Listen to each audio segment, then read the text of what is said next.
आचार्य राम शेवाळकर, इंद्रजित भालेराव, इतिहास संशोधक नर पाठक या सगळ्यांची व्याख्यानं मी ऐकली, काही संदर्भ बघितले आणि त्या अनुषंगाने माझ्या अल्पमतीप्रमाणे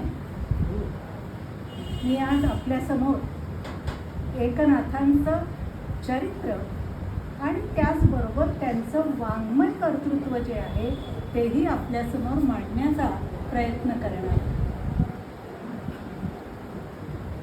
अद्वैताच्या तत्वज्ञानावर कौटुंबिक आणि सामाजिक जीवन हे किती यशस्वीपणे जगता येतं याचा वस्तुपाठ म्हणजेच एकनाथांचं चरित्र आहे.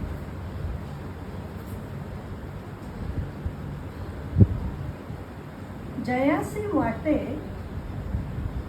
संताहून देव मोठा तो एक करंटा, अशी एक उक्ती आहे.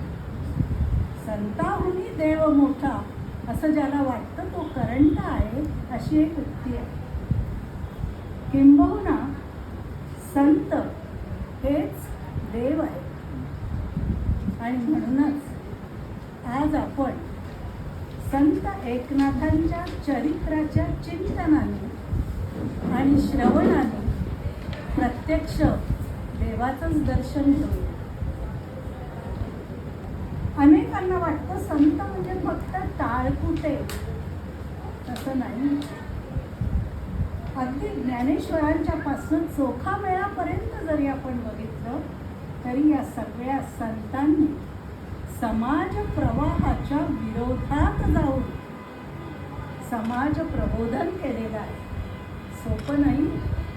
त्या काळामध्ये समाजाच्या विरोधात जाणं, उभं राहणं आणि स्त्री शूद्रांपर्यंत ज्ञान पोचवणं ही सोपी गोष्ट नव्हती आणि ती या संतांनी आपल्या जीवनात पार पाडलेली आहे.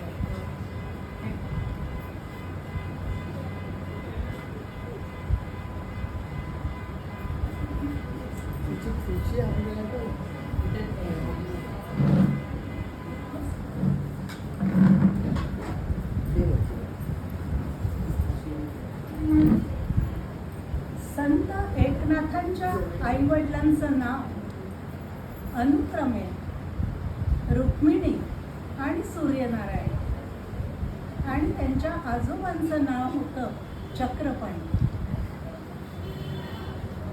नातू झाला म्हणून चक्रपाणींना खूप आनंद झाला आणि त्यांच्या मुखातून एकदम त्या नातवाला त्यांनी हाक मारली. एका सगळ्या घरादारात नातू झाला म्हणून आनंद झाला होता. रुक्मिणी, सूर्यनारायण, एकाची आजी आजोबा सगळे आनंदात होते. नातू झाला म्हणून आजी तर आपलं वय विसरली होती, आपलं दुखणं कुपडी विसरली होती. तिच्या शब्दामध्ये नातवाचं कौतुक ओसंडून वाहत होतं. आणि चक्रपाणी तर नातवाच्या बारशाचा काय थाट करायचा याचे बेत आखत होते. आता 5वीची पूजा मांडल्या गेली, कुंडली मांडली आणि कुंडली मांडल्यानंतर कळलं की मूळ नक्षत्र आहे, शांती केली पाहिजे. मूळ नक्षत्र आहे, शांती केली पाहिजे म्हटल्यावर शांती करण्याची सगळी तयारी सुरू झाली.